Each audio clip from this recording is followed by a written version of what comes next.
Have you ever noticed how life has just lost its spark? Like you feel like you're missing out on the magic of life. Well, in today's episode, I speak to an incredible woman called Nele Vandersmissen, who is the founder of the company Wonder Global. Nele is on a mission to teach and share her wisdom with individuals and corporations and encourage them to bring in more awe, more joy, and more wonder into everyday moments. We take a deep dive into her own story, from her own awakening as a young girl to a life-changing event in Montana. And from this point, Nele shares how breaking free from the mundane, how deep listening and paying attention can shift your relationships, your perspective, and your entire world. This is a conversation about rediscovering awe, embracing present, and stepping into the wonder of life. So let's get started.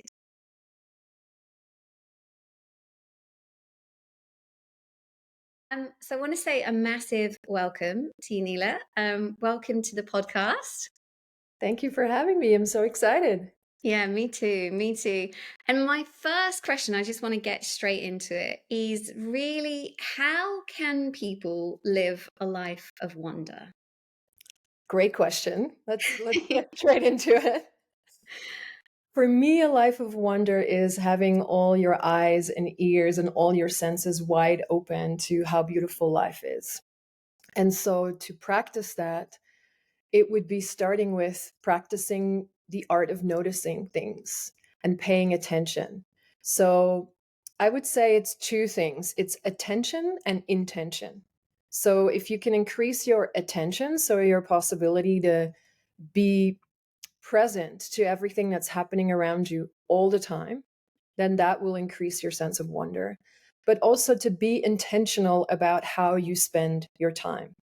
And for me, the acts of wonder that really take your breath away. So the moments that you're like, and you are in this moment in time that you will remember, that has an impact on you, that feels meaningful. That time is sacred time. And for me, something happens there. And if we're intentional about it, we can create more moments like that. Or we can choose to live in more normal time, chronological time, and then we're just in a mundane way of living living in the world. And that's the difference. So for me, living a life of wonder means being intentional about how I spend my time and making choices. So that's positive choices, but also having boundaries around things. So it means I will say yes to things that I get lit up about. I'll say yes to things that bring me joy, and that is different for everybody. And I will try to do more of that because that gives me the sensation or the feeling of sacred time. So I will be doing things. I spend a lot of time in nature. For me, there's a lot of wonder there, but for everyone, that's different. So I have to have boundaries around who I spend time with and how I spend my time too, because otherwise I'll end up in this endless um, row of profane or mundane moments, I would say. And I prefer not to do that. I prefer Yeah. to spend more time in sacred time and being constantly awed or wowed by the world. That Yeah. Amazing. That's a beautiful description. I mean, for people like in the modern world now, you talk about presence and you talk about attention, you talk about intention, but right now I feel, and especially where I live in the city, people can get caught up in the rat race. People maybe aren't being intentional, maybe because they don't have the headspace. I mean, do you see that a lot with the people that you work with, that it's hard to get people to come into a space of wonder? Or it is harder when you're in your normal life and it's not your usual way of living. So for example, when I do retreats, because I organize retreats, it's a lot easier because people are separated from their normal routine. So I would say the easiest ingredient to create a difference for people or an experience of awe is to separate them from their routine. That is the mm, easiest way to do that. But if people are looking for it in their day-to-day lives, it's possible. It's just, you only have to open the door and pay attention. But that requires intention and willingness. And I think people are busy, so it's difficult. But you'll find that if you can create a place that is away from routine and people don't have their phones, etc., then it's actually it comes really natural to people. So people will be easily awed and they'll be like, wow, it was so easy. I just spent the whole weekend feeling like I'm 12 years old again. It's incredible. And it's like, well, you have that capacity within you. It's not that hard, except, if you spend a lot of time on your phone and you have a whole um, row of profane things that you need to do on the weekend, you go from your dentist appointment to your supermarket to your da da da da da, then you kind of you're not that wonder prone. Mm, Yeah. yeah, I love that. And for you, I mean, you mentioned kind of people coming out of the weekend and being like 12 years old. I'd love to go back to you and where this love of storytelling and wonder, and where did that come from? Where are the origins of that in your life? I love that question because I love storytelling. So I love when people ask me that. For me, I have to think back on, as a child, I grew up in a really loving family, small village, lots of nature, and never had anything to want for, never had anything that was missing. So because of that, I would say, now that I know a bit of developmental psychology, I'm someone who has an incredible trust in the world, and it's the greatest gift, right? So I feel safe a lot. That's my default mode. So I don't have this level of unsafety that came from when I was a child, or anything like that to be traced back, which is wonderful. I'm super grateful for. And my family of origin wasn't particularly wonder prone. So they were um, very hardworking people, post war kids, um, very kind of straightforward, practical. And we were always talking about, saving money and being it was just very logical, practical stuff. And as a child, I remember very clearly that I was always like, there's something more though. There's something else that's available and we can't grasp it here. And I just know it's there, and I couldn't, it was just not the way that we lived life. I would say there was always a little element of fear of like what could go wrong, and worrying. And so that was also how I grew up. And I did all the normal things that kids do, and I got good grades. And there was always a part of me that thought, I want to experience something more now, and though, and I know it exists, and I didn't know how to do it. And then when I was 10, someone invited me to go on an excursion in nature with this youth group that had just started in my neighborhood. And I'd signed up for it, not expecting anything of it. And these two guys with binoculars and like total hippies, like long hair, little glasses, the whole thing, they're standing at the end of the street with their wellies and their barber coat and the whole shebang. And they're like, great, we're going to take you on an excursion because we live close to a lake. And I was like, oh, I don't know about this. It was the most magical day. So we caught butterflies and then let them fly off again. We looked at birds through binoculars, and they taught us all these different things about the ecosystem.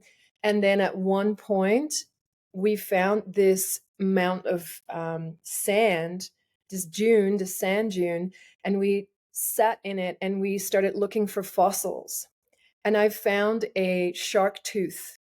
And I just thought it was the most incredible thing ever. I was like, and then they were like, there used to be sharks here because it was an ocean. And I just was completely in awe. And that was the first time that I thought, okay, there's all this stuff here that I cannot see. So there must be more of this. There must be more of this. And I'm going to find it. And then I got a library membership, and I started reading all the books about paleontology and archaeology. And my dad would take me to the library every Sunday, and every Sunday I would get 5 books and read them. And then every Sunday I would bring them back and get 5 more. And yeah, I just became an avid reader in my little village. That was my way, I think, to escape, and then to escape into the forest or into nature, because that one time was the first time I'd spent time in nature in that way that was so conscious. So I'd been for a walk before, sure, but not like, wow, beyond the surface. If you look through binoculars, or if sit down and dig into this dune, this sand, like you might find something. That to me was wild. And so, like, now, still, even telling the story, I was like, crazy, we should do that to all children. But of course, that's my thing that I fell in love with. But I still love all those things. I still love libraries. I still love looking for fossils. I still like birds. I still like nature. So none of that has changed. And that still gives me wonder. Yeah, yeah. So it kind of sounds like it really began in nature. It kind of sounds like, because you said at the start, like you find wonder in nature, and it kind of sounds like that theme has followed you from childhood. Um, what are other areas that people can find wonder, do you think, outside of nature? Yeah, so nature is a big one. But another one I think people forget is other people. So Mm, there's a type of wonder that you get called moral beauty. And it's when you're in awe of someone else's goodness. And it's probably my favorite type of wonder, but it's when you either, or it could be goodness or talent. And I use this in my work a lot because I truly believe that everybody is born with a unique talent. It's like a diamond in the rough. You're just meant to dig it up, you're meant to uncover it and let it shine. And most people don't know how to do that or don't know what that talent is. But when we are in the presence of someone that is shining, you can tell, you know. It's like when you go, uh, I think last month I went to a concert and it was a Ukrainian folklore singer. And it was just incredible. I had tears in my eyes. It was beautiful. She told the story of where these songs came from. This was what she was meant to do. She was a singer who's interested in history. And so she traveled the country to dig up all these old stories and talk to the people and meet the choirs. And so it became her gift to the world. And you could feel it. There was like a transpersonal power coming through her when you're witnessing her on stage. And you cannot not be moved by that. It's mm, impossible. So yeah. when someone, or it's like, it could be a soccer player, it could be any type of talent when you're watching or witnessing someone do something that is like, whoa.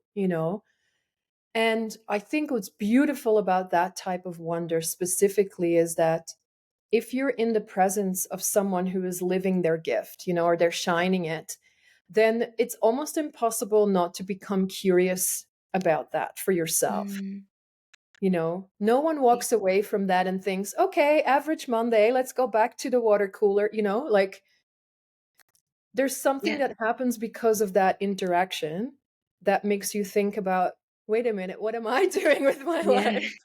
you know? Yeah, it's that inspiration, right? When you Yeah. see someone speaking from a place of passion and that they love it, and like you said, shining, and they're lit up and they're really excited about life, like, that energy passes on to you. And Mm, and yeah, it does inspire. It's like athletes, or people who, it doesn't even have to be somebody on a main stage. mm, It can be somebody who just absolutely loves their role as a parent, or as really. what they do for work, or whatever it is. But yeah, you're right, there's a wonder of that, and there's an inner questioning, isn't there, that you kind of go, oh, like I want that, I want Yes. that light, I want that energy. So Yes. yeah, yeah, Yeah. beautiful. So let's go back a little bit. So how did you end up coming to Australia? When did that all happen, and how? I know we're jumping around a little bit, but how did that happen? What called you to Australia? I fell in love with an Australian at a music festival in Belgium, and we ended up moving here. And I don't know if I really wanted to at the time. I was very happy where I was and was enjoying living in Brussels, had my life there, had a job that I really liked. And his visa ran out. So we lived there for a year. His visa ran out, and then we decided to move here. And that's how I ended up in Australia. We broke up, I don't know, 6 months in, something like that. And I had a visa for a year. And I hadn't enjoyed my time here that much because of course, our relationship wasn't working, and so I didn't have time to fall in love with Australia or put any roots down or meet people. And so I decided I was going to stay for the remainder of my visa. And I also feel like I definitely had a level of pride. Like I probably didn't want to go back home and be like, oh, that didn't work out. That thing that I was so excited about, I failed. It didn't work. And so I decided, I think, to stay and to just make the most of the last, I don't know, 5 or 6 months I had left on my visa. And I thought, well, I'm going to do that thing that everyone does when they go to Australia, and I'm just going to have the best time. And then somehow I did. I moved into this house on Manly Beach with surfers, and it was just on the beach. It was, the doors were always open. I don't think we had a lock on the door. So people were always walking in, walking out. It was right on the beach. So I had this, like, you know, this life that was from like this sitcom life. Like in Belgium, everyone watches Home and Away. And I was like, I am living on the set of Home and Away. Actually, this is what's happening. I know. Every day people just walk in and they're under, like, in their beach wear, and in, I was like, this is crazy. So, and there was parties, and I got to meet lots of people through the people I lived with. And so I had an amazing time. And I got a job, and at some point I thought, I'm having such a great time. Maybe I'll stay another 12 months. And so I got sponsored as a recruiter, because that was, in the time, that was a job that you could get sponsored as. I'd never been in recruitment before. But I became a recruiter and I got a sponsorship, and then I don't know exactly what happened, but I'm still here. How long you been here for now? How many years now? 18, I think. Yeah, wow, it goes so fast, huh? I It know. goes so fast, yeah. And so you're working like as a recruiter. Obviously, I can see you just doing phenomenally well in that space as well. But you're in that line of work. You're living in this amazing beach house. Living this very you know, I don't know, like this Aussie life, so to speak. But where did was the wonder always there for you? Like, was there, even in your work, was it there, or was there Hmm. something more? Like, I love this question. I think I've always known that I didn't want to end up working in a corporation. Like I always had a part in me that's a little bit allergic to too many rules, and that profane way of existing, where everything is predictable and it has to be just so. And I just have an allergy for that. But at the time, that was the thing that I had to do to stay in the country. And I thought, oh, well, that's a small sacrifice to make to stay here a little bit longer. And I didn't take that job very seriously. For me, it was just a means to an end, like it is for many people. It was like, for me, this is a way to get my visa, to get money coming in. And I think my wonder came from my interpersonal relationships, from living on the beach, because I came from a small town in Belgium. I always had the idea was going to live overseas. And so I ended up living right on the beach in Manly, Australia, which was not bad. So I guess wonder for me was like, look at where I live every day. And I guess that's something not to take for granted because I didn't come from that kind of life. So for me, now I live in the Blue Mountains now, but every time I see the Opera House still, and I used to see it every day, I'm like, wow, look at that building. That's just incredible. And when you're inside of the Opera House, you're like, I can't believe it. I went to a concert there a few weeks ago and I was just in tears. The acoustics in there are so good. Hmm. So yeah, I think I'm particularly wonder prone as a person, but there's definitely been moments in my life where it's gone down, and I can particularly state that those times in my life have been the least happiest. Yeah. Yeah. So for me, wonder is not like an optional thing. It's like, no, if I want to live a life that I'm super excited about and I wake up and I am like, let's go, there has to be an element of that. And I weave it into everything I do. But Yeah. in that Beautiful. time, it definitely was not part of my work culture Yeah. because we had to be there at 8 in the morning and you couldn't leave until 6. I've had those jobs. I know what that's Unbelievable. like. And the KPIs and Oh, all all the the things, and things. why aren't you on the phone? All that Yeah, stuff. Yeah, I've definitely had those jobs. So can we talk? Because you mentioned there, obviously, there are times when in your life where there has been dips. There have been challenges. There have been maybe obstacles. And can you talk, or can you share from your own experience of like how you've used the skills and the tools that you've got to, I guess, navigate through those darker times, or those lower times, or those bigger challenges? sure.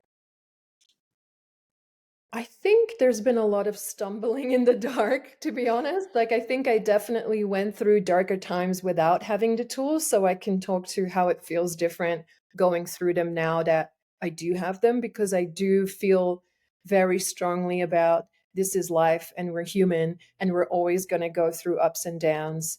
And, the art is how do you walk through the storm kind of thing, and Mm, so it's not about avoiding the storm. It's about dancing through it or whatever. But I definitely, for me, a very big change in life came when I had been, I think, working in Australia for 8 years, 7 or 8 years, and I'd been doing recruitment. And I think I'd just gotten my permanent residency. And that was a big change for me because it gave me the freedom then to get another job, and to do my own thing. And up until that time, I didn't feel like I had that option. So I was actually quite tied to my employer. And I want to say that it's not like I want to erase that time because I think everything has a gift in it. And for me, when I look back on that time now, even though I would never want to do that again, it gave me so much. It gave me a sense of discipline. It gave me an appreciation for what I have now and how different that is. It gave me the knowing of what I want and what I don't want. It gave me so many contacts. It gave me the gift of being able to read people really well because I was always interviewing people. So there's always something, and I don't want to be like, oh, that time I'll just erase it because that's not true. But I definitely got to quite a dark period where I think my only hobby really was getting drunk on the weekend. It mhm, was like, oh, I work really hard, and we worked so hard because often I was not out there until 8 p.m. So I'd there from 8 in the morning till 8 o'clock at night. And then after that, I'd just be so psyched up. So we'd go for drinks on Friday night and go out until 3 or 4 in the morning and then be hungover on Saturday and do the same thing.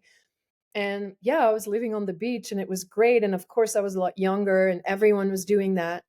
But there was definitely something in me that temporarily went underground. Like the part of mm, me, what that was like, there's something bigger available, disappeared. mhm, It just kind of yeah, got caught up in that mundane way of living. Even if mhm, maybe from the outside it didn't look that way, because from the outside it would have looked like boat parties and, rooftop bars and fancy clothes, and it looked really good on the outside. But for absolutely, me yeah. on the inside, it definitely was kind of deadening. Yeah. Mm, mm. And and I think then at one point, so I was hearing this calling again of like, there's something that you're meant to be doing. And then I ended up going to a retreat in Montana, and that's the moment where everything changed. Okay, let's talk about Montana. Let's talk about what happened there. Because this, like you said, this is where it all changed. So talk us through it. I wonder if everyone has a moment like that, that like I call those moments Jesus walks, where you like you have a moment and you're suddenly like, what the hell have I been doing? Um, and I think sometimes those moments are chosen and sometimes they're not chosen. So I Mm. semi chose mine because I had read this book and fell in love with it. And it's called Red Hot and Holy by Sarah Beek. And unknown writer to me at the time, I picked it up in a bookshop in Barrie and I started reading it. And throughout the week, I'd had so many synchronicities happen, but it was uncanny. I thought, wow, everything she's talking about in this book is happening to me. And I've got to write it down. So I wrote it down. This is what happened to me this week when I was writing your book. And it was this whole chapter. And then I thought, oh, maybe I can email it to her, you know? And so I thought first dot last name at gmail.com, perhaps. And so I sent it, and it was her. I love it. I I'll just recommend take a walk emailing again. everyone you want to email. And she wrote me back an email saying, that's amazing. I love reading this. Thank you so much. Um, I just have this feeling that I want to invite you to this retreat that I'm doing. There's one more spot because someone just canceled, and it's happening in, I think it was 2 weeks later or 3 weeks later in Montana. And there's meant to be 33 women. We had 33. Someone just canceled. And then I got your email. So you could be taking her place. And I just said, yeah, I will. And then, and I didn't look up how expensive that was going to be. I'm pretty sure I put all of that on my credit card. It was 5 flights away. It took me like 2 days to get there. It was in the middle of nowhere. That was a whole thing. But I'd said yes, so I went. But I remember getting there. It was a 6-day retreat with 33 women from all over the world. The name of the retreat was Soul Fire, and the idea was to connect to your soul, express your soul truth. And the first thing that happened, I mean, I can talk about this for hours, but I'll try to be lean in my storytelling. The first thing that happened was we gathered in a circle, and Sarah, the facilitator, said, welcome. We're sitting in circle, and she set the agreements of circle. So one person speaks at a time. This is a confidential space. Speak from your own experience. And she just said, let's just do an introduction round of who are you and why are you here?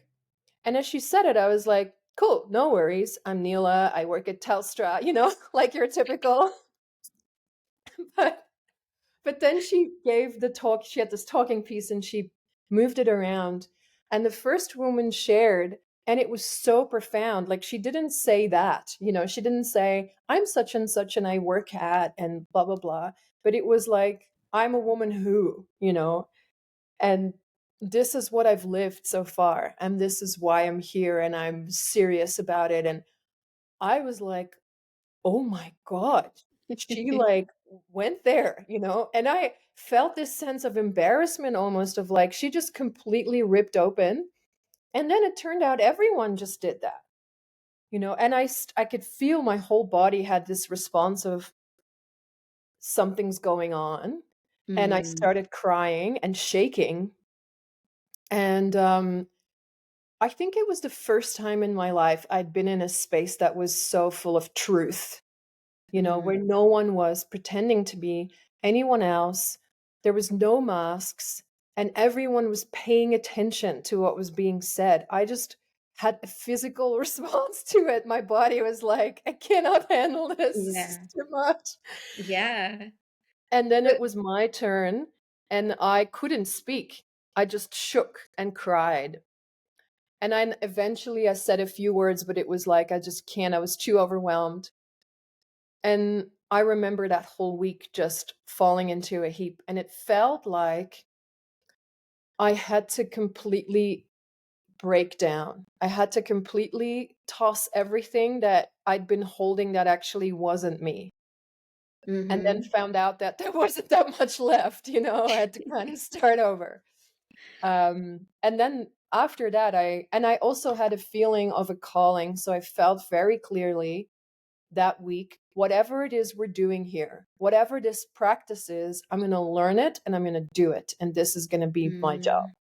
Yeah, And I just incredible. knew from that moment. And then Yeah, everything changed, and it changed really quickly. yeah.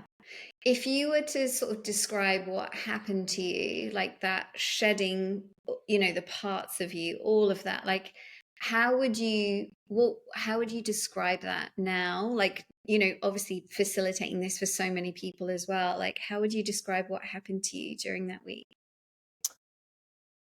I would say, I mean, it was a death and a rebirth. And I don't think I was Mm, fully reborn, but it was definitely a process of dying, of like dying to all of the old things or the things I'd been holding on to that gave me safety or an identity, even, and just stripping things off. yeah. So now, I mean, I work a lot with natural cycles and systems, and know that nothing ever works in a straight line. We're always going in a circle. And so, just like in nature, we're supposed to go through autumn. We're supposed to go through phases where things die so that we can have fertile ground again. And in that fertile ground, when spring comes, we can sow our seeds and et cetera, et cetera. So for me, that moment was like a moment of autumn in my life Mm, where I had to actually surrender like a tree lets its leaves drop. It's like I just have to let it go and not yeah. worry about it. And I think I was able to do that because of the contained environment. And of course, they held the space for that. And Mm. so I felt super safe in just, I spent a lot of time that week just lying on the floor crying, like just weeping, punching. Just letting it all go, huh? Yeah. Just letting all the facade go. And just in terms of that circle, obviously you said, 33 women. I mean, can you talk to me about what vulnerability allows for, like, in that space when somebody is in circle and somebody is being vulnerable and is being raw? Can you talk to me about like what you've witnessed about the power of that and its impact? Yeah. 100%. I love talking about this. There is a way of listening that's deeper.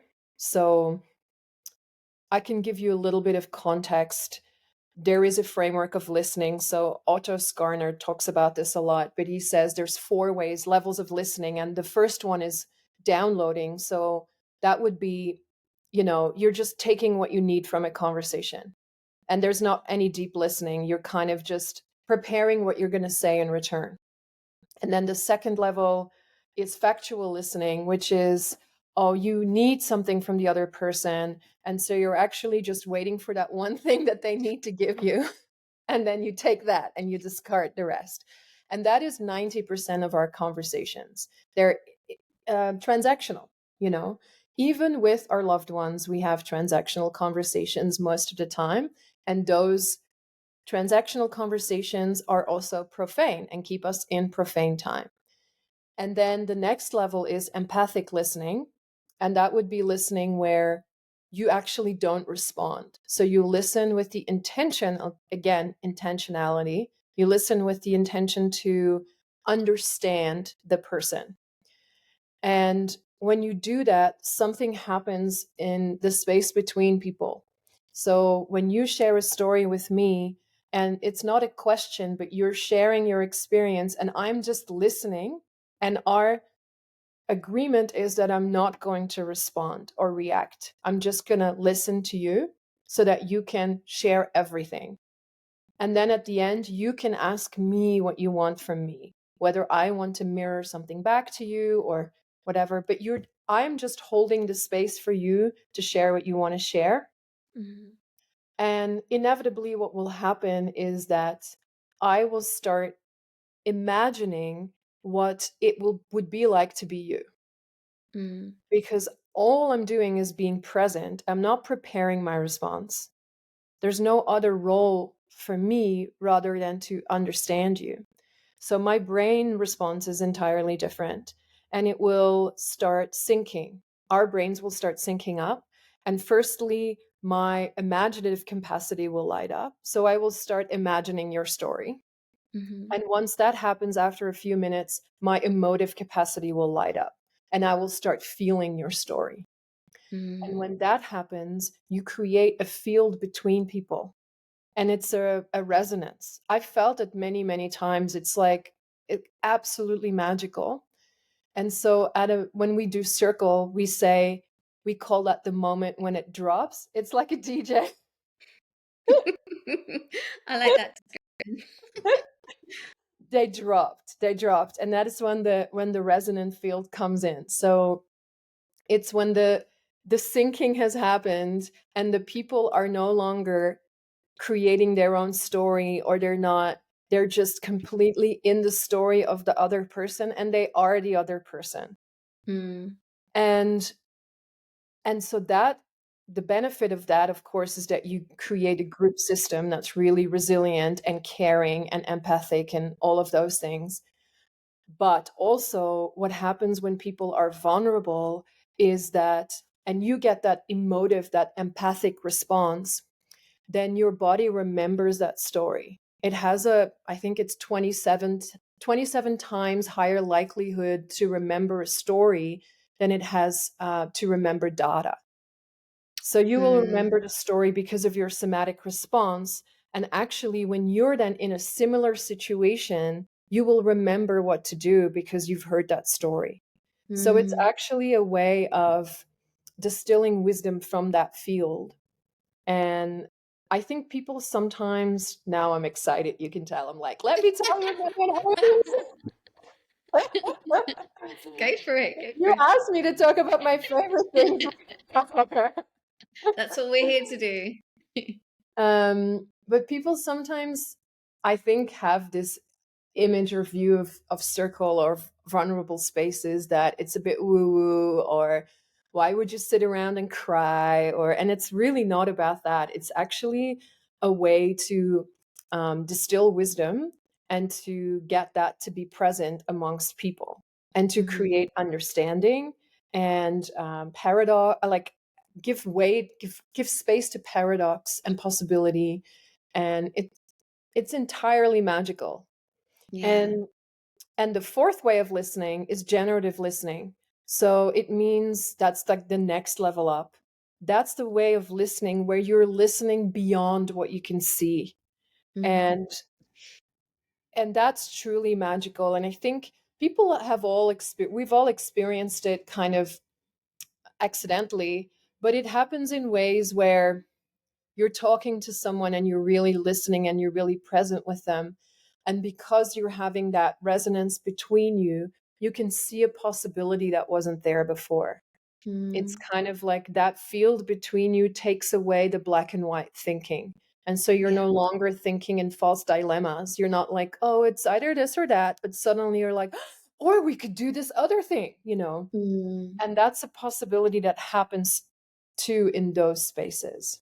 yeah. It's so beautiful. I mean, I've had some of the most profound experiences of my life being in circle and listening, like really understanding. And I can actually see, like, through all four of those levels of listening, my own, and obviously I'm not perfect at all, but my own involvement. Like when I first started to sit in circle, like I could see that I was just in that downloading, and then I sort of went into the factual listening, and then I moved a little bit more into the empathetic. And obviously the generative listening is obviously the one, yeah, that not that there's a goal, but yeah, that would be great for us all to like drop into more. But it's really interesting, just as you were talking, I can totally see when I've been like that, and also like when I slip back into those those earlier ones, that, you know, the first and second one as well. So it's so interesting. So, and as well, I was just thinking about what you were saying about, you know, how people have a bigger retention of when people tell you a story rather than the data.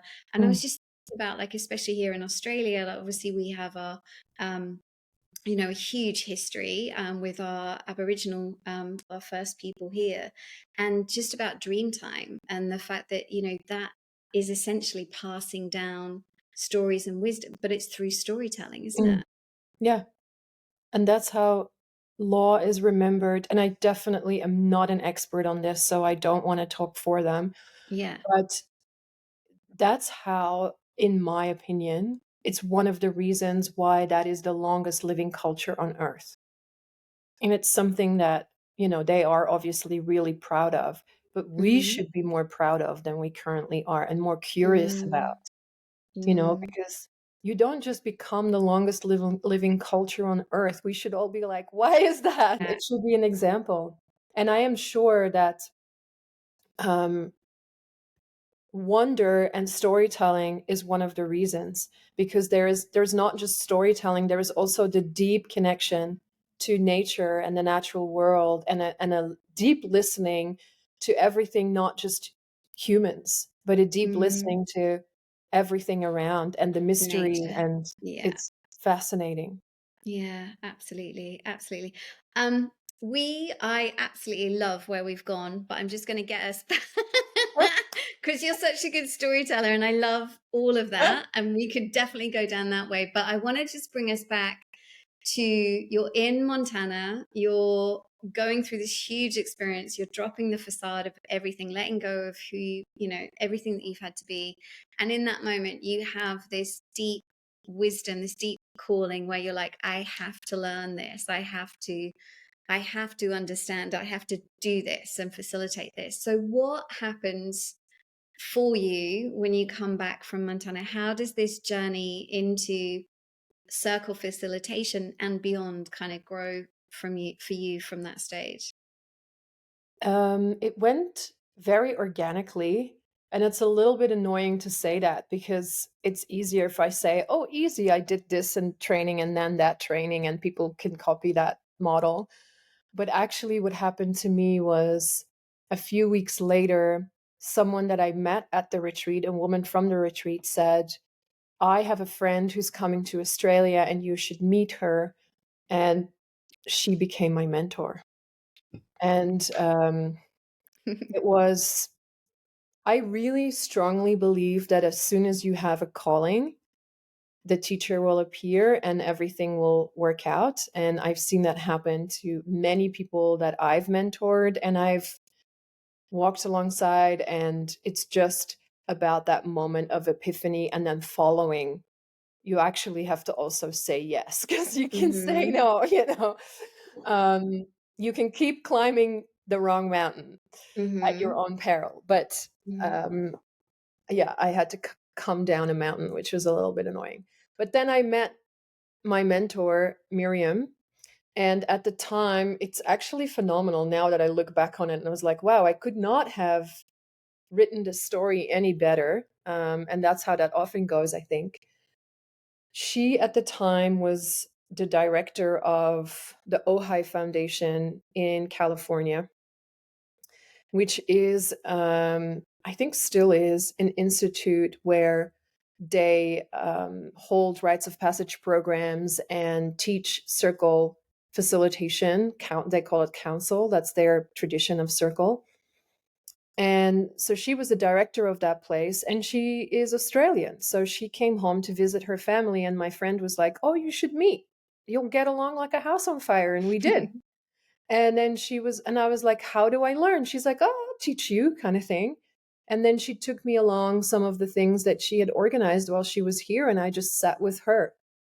And yeah, I learned through her, and we did a few retreats together, and just learned through doing it. And then I started doing my own circles and my own retreats.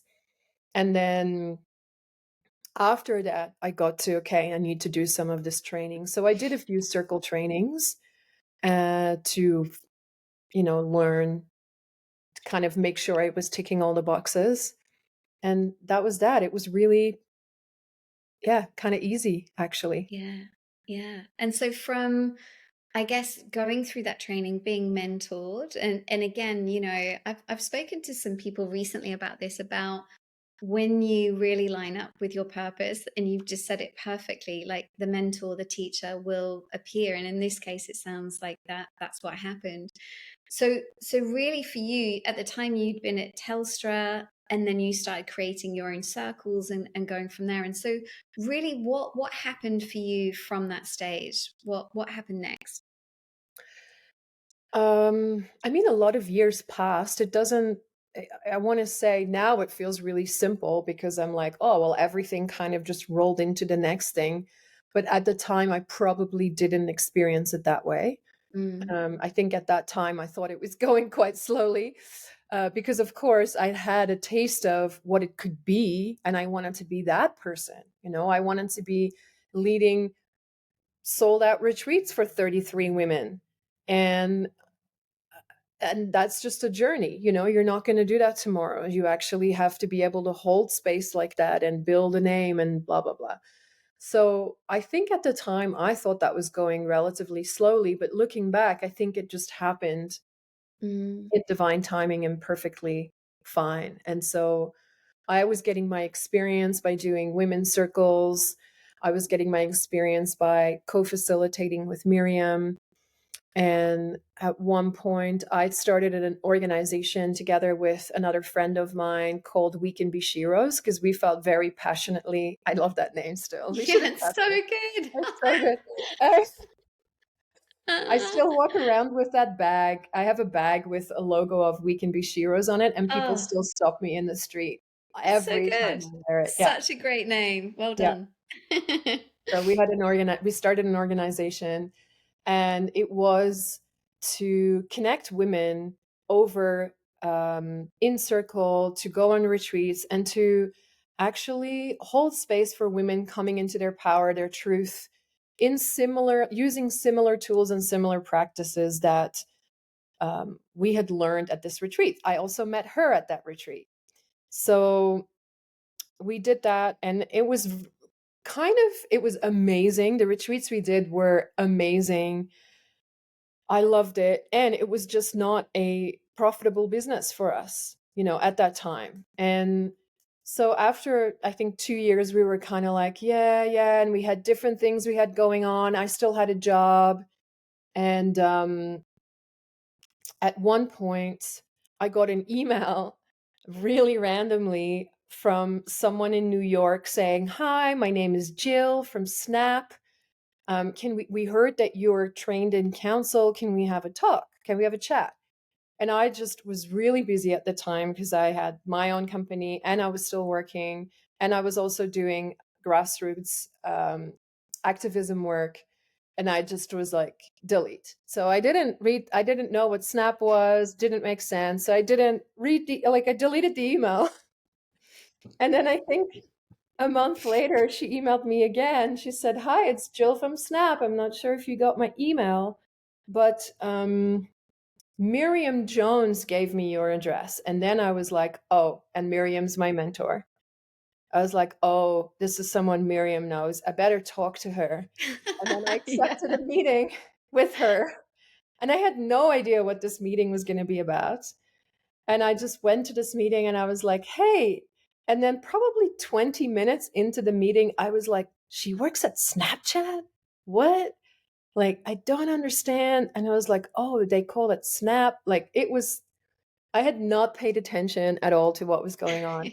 And then in the end, what they wanted was someone to come into the Sydney office and do 1 day a week of circle counsel with their team. And I was like, so confused with that.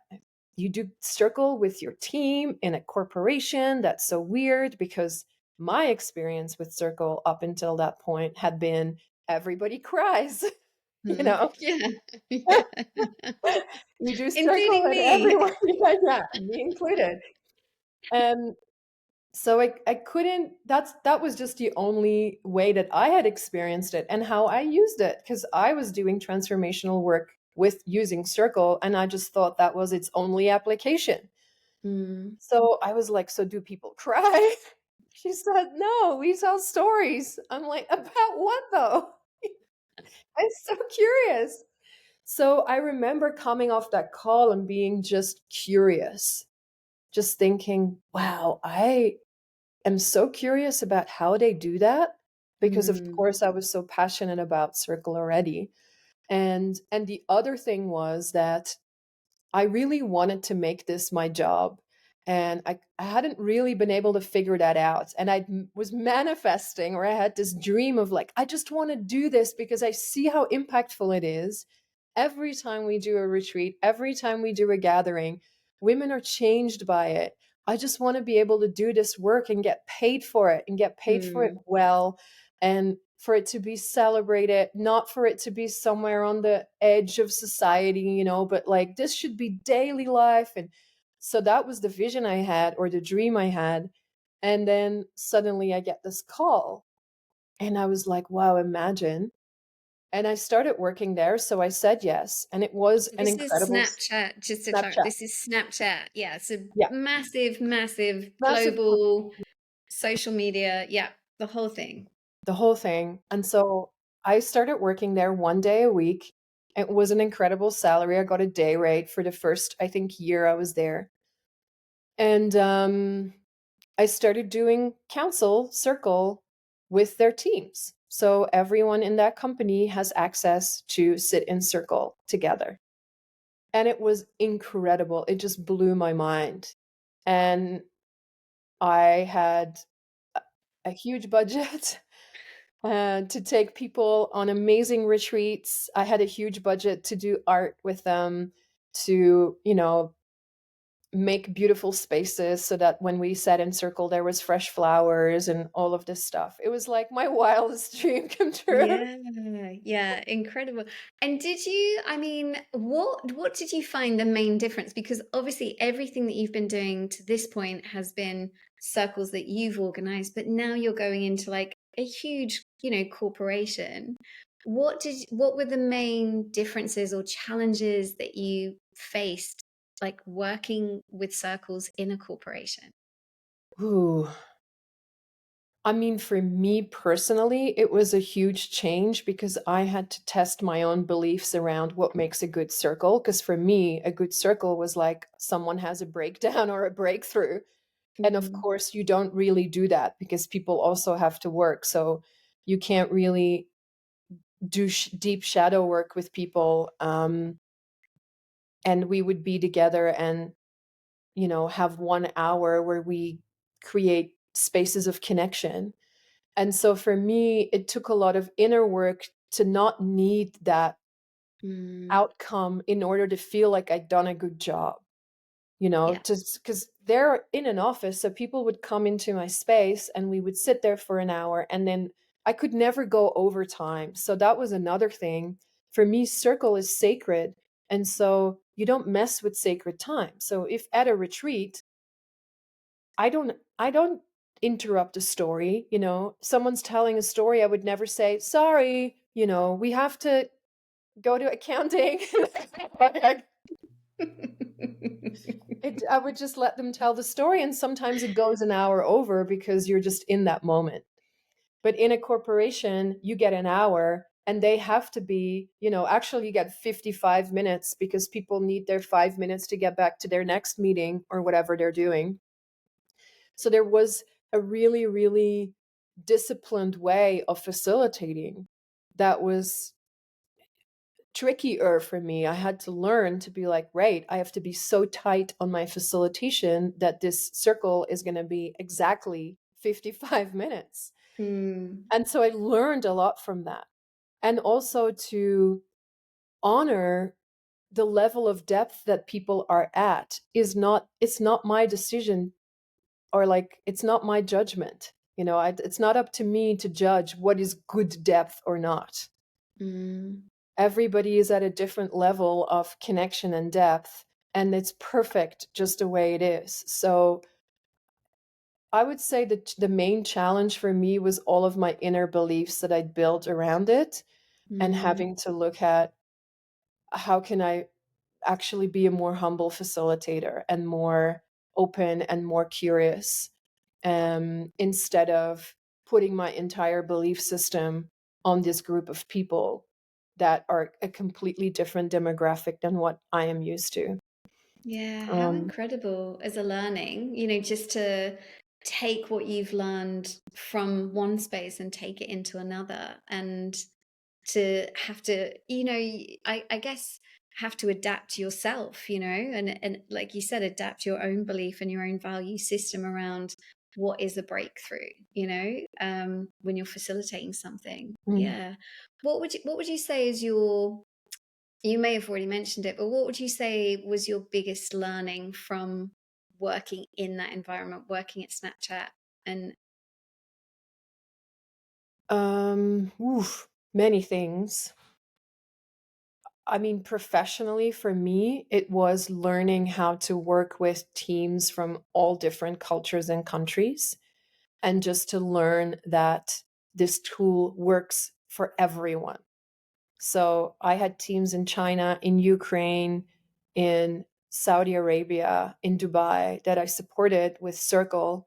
And it required some, cultural competence and learning for sure. But in essence, the tool remains the same and it works for everyone. And so maybe that wasn't a learning as such, but kind of by doing it over and over again, I got to gather the evidence and the confidence in that, so that mm, now I feel very sure of that fact and I can talk to that without hesitation and be like, oh, this works everywhere, you yeah. know? And the other thing I learned is when you get people in that space of empathy for each other, your whole culture changes. So you don't have that profanity so much. I mean, you still have it. People still have to go to meetings and do KPIs and stuff. But if you can, in your organization, have moments of ritual and of sacred time, it just changes everything. Like people Mm. loved working there. They loved working there. It was the funniest thing ever, but we had these hoodies. They would send us hoodies and all this merch, right? It was a thing. And when I first joined the company, I thought, are you joking? What is with all this merchandise? Like, what? I remember joining and they sent me a box. It was like a welcome to the company. Here's a whole new outfit for you. And it was, Please oh, wear this to yeah. work on Monday. Oh, yeah. I was This is like, your uniform. yeah. I was like, you'll find that no one wears this. Can you imagine? Like, I was just Mm, thinking, any other company I worked for before, like, no way would I've worn any of that merchandise. Like, no mm-mm, way. That was just not a thing. But anyway, I went to work. Everyone in that company routinely would just wear all their merchandise from the company. And it was wow. like it was a serious thing because every year you would get a new jumper and a new t-shirt, and it was a thing in the company. Someone from the company would get to design it. It was a competition. So, you had like five jumpers or four jumpers, and then people were like, "Oh, is that your 2018?" That's the whole thing. Um, but I think that just shows that people were really proud to work there and to be part of that culture.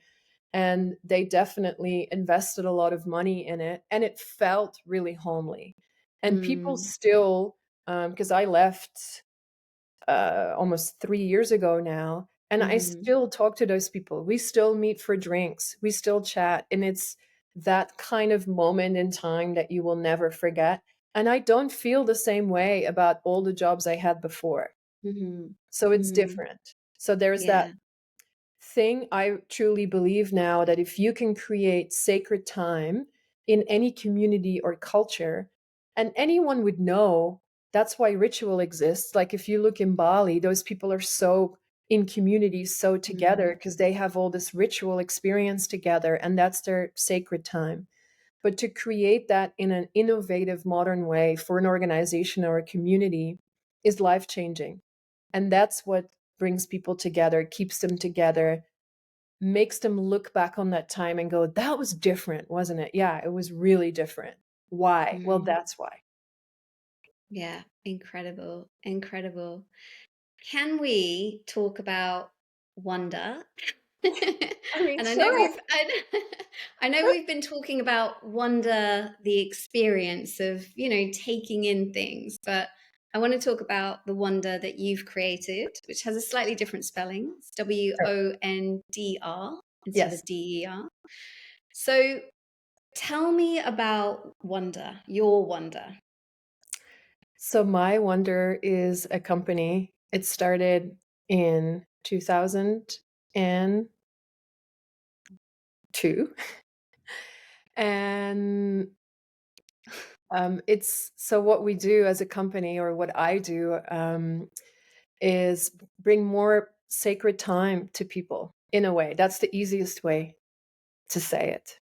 It's to Hmm. create those doorways of possibility, whether that's for an individual or for an organization. So, what that looks like is for individuals, I run online programs, I have an online community, and I do retreats. And for companies,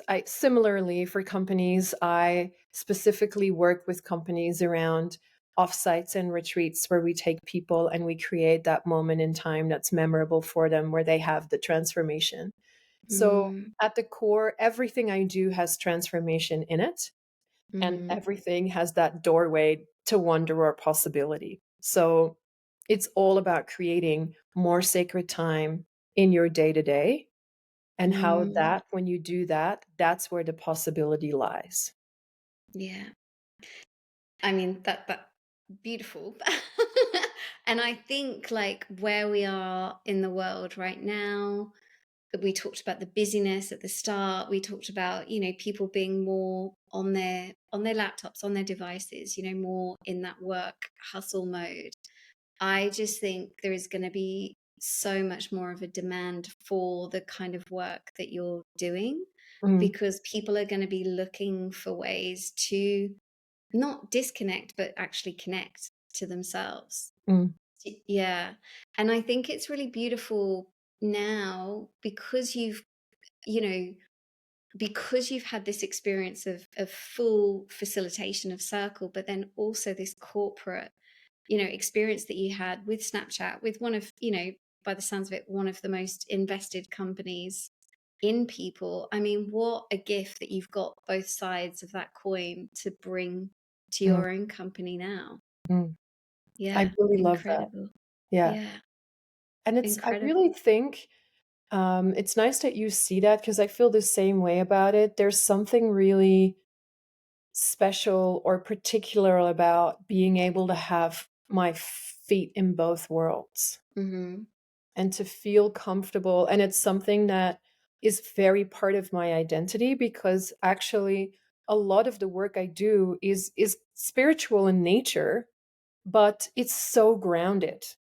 So for me, spirituality is present all the time. Even when you're in a corporation, it's not something that requires a million tools and the typical. It doesn't have to look a certain way. It Hmm. can be something different for everyone. But I feel like I'm able to bring some of those tools into corporations without making that threshold too high. So Hmm. it's almost like, I always say I'm a double agent. It's like I come in and people don't know that. Um, and they have a type of sacred experience, even though there's no chanting or there's no smoke, like there's none of those things. It's just through connecting with other people and through using some of the frameworks that I know, to work in group facilitation. So, and it has a spiritual element. It's just Mm, not in the way that we're used to. yeah. And I think actually that's one of my strengths, and I'm so grateful for that. And it what's important, I think, to note about it is that sometimes we're in a situation in life, I think, that we don't choose. So like, I didn't choose to stay at a recruitment company for 5 years where I was actually deeply unhappy. But if I hadn't done that, or if I didn't have the need to work in a corporation to get my visa for Australia, I would have not done that. And I would have not had the skill set or the understanding that I do have now. So Mm, everything works out perfectly that way. yeah. And knowing that now makes me think of things differently. So now if ever something doesn't go quite my way, or then I'm like, okay, instead of being like, why is this happening? Or I'll just be like, okay, because of this, I'm going to understand something I do not yet understand. Because of this, so I'm just going to be grateful for it in a way and not sit here and moan about it, but I'm just going to accept it and dance with it and figure it out. And one day I will understand why this thing came onto my path. And it's a Yeah. whole different way of being with that obstacle than if I was to be just miserable about it. Yeah, absolutely. And I think it's like, I know we've talked about this before, it's that kind of that macro vision of life, that bird's eye perspective where it's like you don't yet know why things happen the way they're happening. And, that can be that sad things or challenging things can happen, but it's like it will be revealed. And that's where that trust comes in, doesn't it? It's just like you said, you were in this recruitment company for 5 years, you didn't want to be there, but because you wanted to get your permanent residency. It's like that's a choice that you made. And that led you into like partying a lot, at the time because you were like working too much and you were burning out. And that led you to Montana. And Mm, that led you to have that breakthrough. And then that led you to get introduced to Miriam, your mm, mentor. And then, Snapchat came. And then here you are. And you've created this incredible company called Wonder, which is the thing that you have had since you were a child. mm. It's such a perfect name for your company. I Like, know everyone says that. it's like, of course, you were going to have a company called Wonder. Isn't it incredible? Like, and yet that's just where you are right now on this timeline. And who knows what's to come. But um, I, I do want to kind of ask a question, which is like, I guess who do you think on your journey of life you didn't have to be, but for you to be the person that you are now and to offer this out into the world, who do you feel you had to become? Who did you have to be? Mm. Well, the most cliche thing to say, which is the truth, is I had to become myself. Mm-hmm. And that means I had to unbecome all the things I was not. Yeah. And that took a while. Yeah. It was a time of really going, do I even like this? Even do I like this person that I'm hanging out with? Like, is this the Mm-hmm. right person for me? Is this the right place for me? And I'm now in a place in my life where I make very intentional choices about everything and how I spend my time and where and even which companies I work with, etc. And that wasn't always the time. That wasn't always the case. So I had to really unbecome the person that was non-intentional. Yeah. I think there's definitely a young woman or a young girl in me that was just thrilled to be invited anywhere, and just would say yes to everything and had no boundaries because I was, raised in a really safe family system. So for me, I didn't have to build this system of watch out, which I didn't have. So that's the shadow, I guess, of having lots of safety. Is I had so much safety and trust in the world that I don't have this radar for danger at all. I'm always like, everything will be fine. And so far, that's gone quite well, par a few times. But I do think that as a young woman moving in the world, I've lived in different countries, and I had to learn to become myself outside of that family system that was so safe and so prescriptive. And no one had given me a handbook for that. No one was Mm-hmm. like, oh, this is how you become yourself, or even that's actually what you should be doing.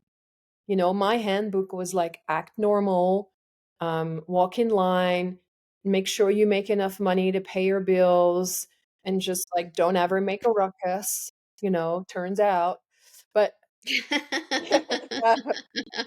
So but that's not Surprise. my personality. It's so true. It's so true. So for like anyone who is listening to this and is kind of like, okay, you're talking about becoming yourself, right? But you and I, we're just sat here and we are ourselves, as we see it. But, understanding like you obviously the start of that, and it may have started before, but for you, it sounds like a big part of that undoing and dissolving and removing the parts of you happened in Montana. For anyone else out there who's listening and is kind of like, well, I'm just me, I don't know how to be another way, right? But it's all about our inherited belief systems. It's like Mm.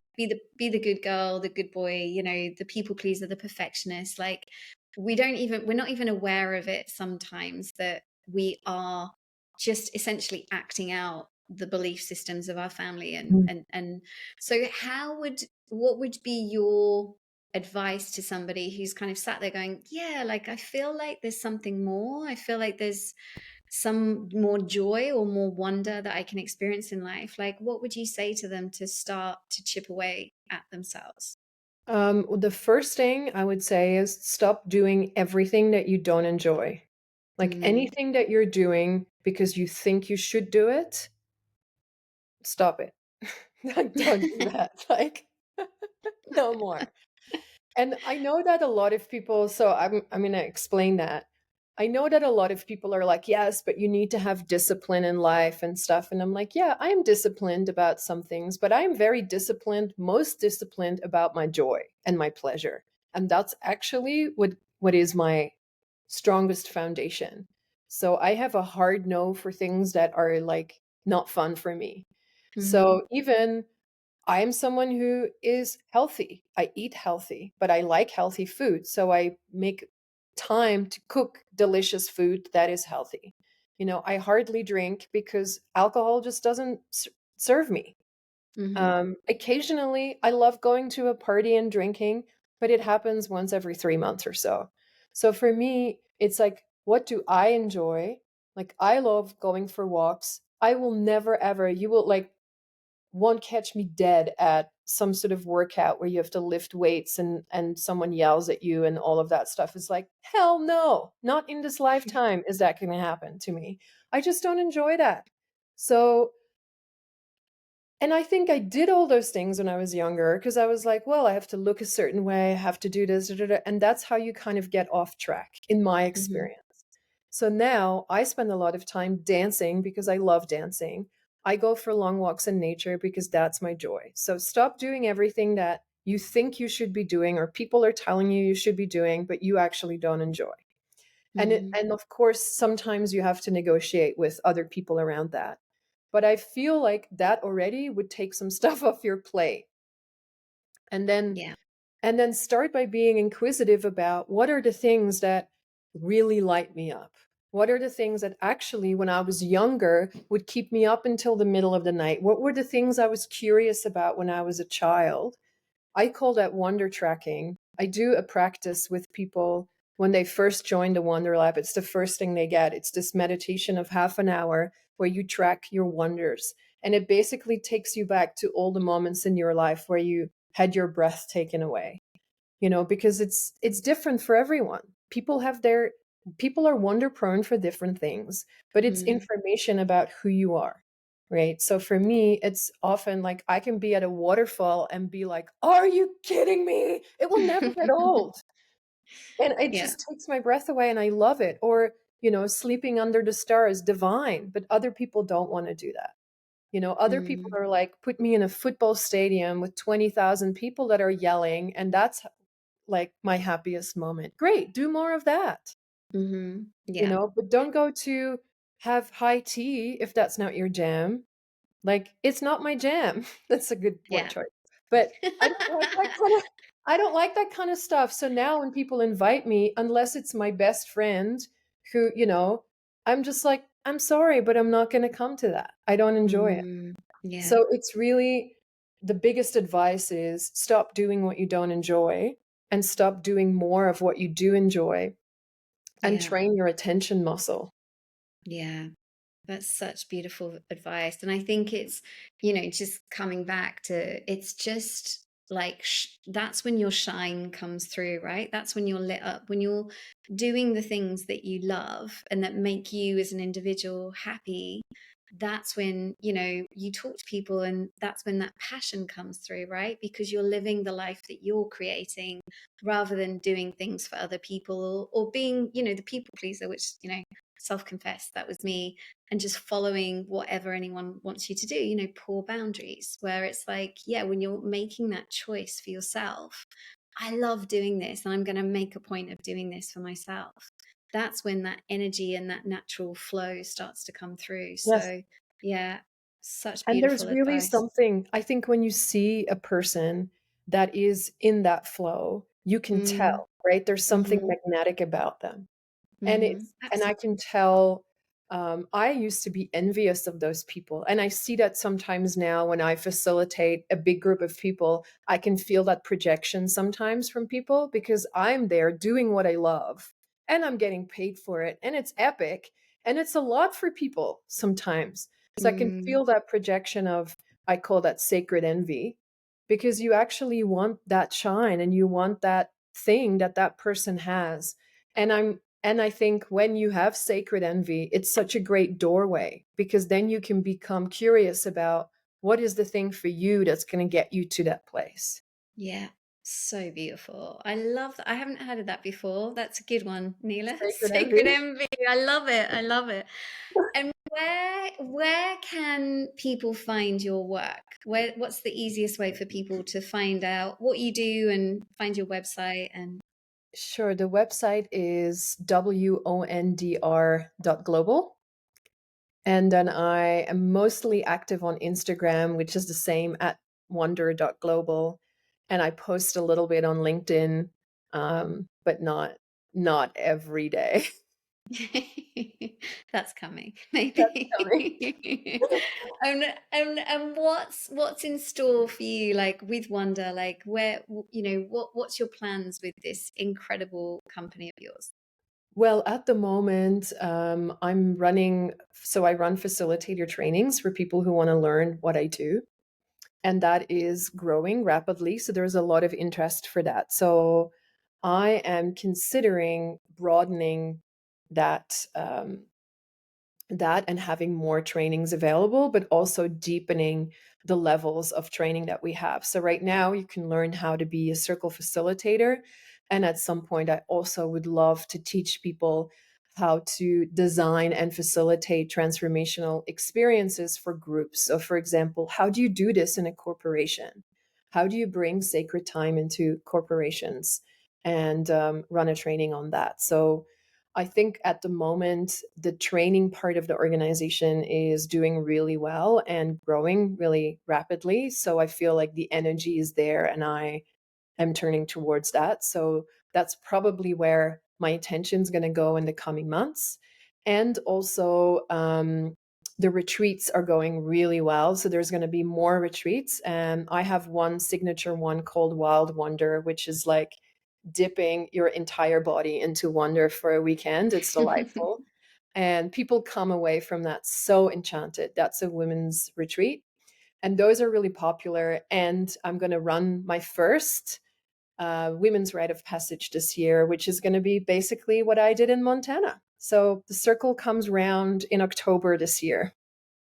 Fantastic. Mm. Oh, well, I'm so excited for you, and I'm so excited to, just witness you over the years and just see what you're creating. And you are definitely an inspiration to so many people, myself included. I very much like look to you and I'm like, oh yeah, she's doing what she's meant to be doing. So you're very inspiring to me. There's no sacred envy. I'm not envious. But I am inspired. There's sacred inspirations. But yeah, thank you so much for coming on the podcast today. It's been so lovely. Just obviously we've known each other for quite some years, but it's just been so lovely for me just fill in the gaps of the things that I didn't know about you, and yeah, just to witness you in your full shine. And yeah, I'm just so proud of you and so excited for what's to come. Thank you so much. It's been such a privilege and such a pleasure. And now I feel all lit up. That's and it's nice. perfect. Thank you so Oh, much. thank you. Thanks, Neela.